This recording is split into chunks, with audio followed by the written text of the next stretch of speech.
ఒకరిని కుటుంబం పట్టించుకోదు, మరొకరిని సమాజమే వెలివేస్తుంది.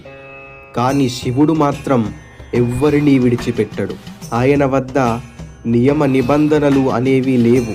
వాడు ధర్మబద్ధుడైన బ్రాహ్మణుడైనా లేదా రాక్షస అసురుడు అయినా కావచ్చు, వాడు శుద్ధుడైనా అశుద్ధుడైనా కావచ్చు.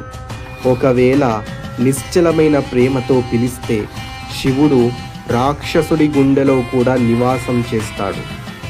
కన్నప్ప నాయనార్ కన్నుని ఇచ్చాడు, శివుడు ప్రేమతో స్వీకరించాడు.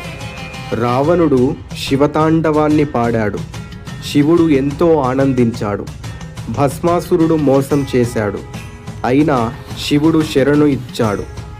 దక్షుడు శివనింద కోసం యజ్ఞం చేసి సతీదేవి ప్రాణత్యాగానికి కారణమైన ఆ శివుడు దక్షుణ్ణి సైతం కరుణించి కటాక్షించాడు.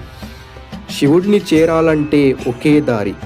అది భయం కాదు, కోపం కాదు, జాతి కుల మతాలు కాదు, ఒక్క నిశ్చలమైన భక్తి ఉంటే చాలు.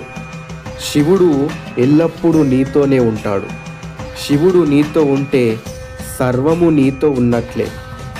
హర హర మహాదేవ. ఓం నమః శివాయ.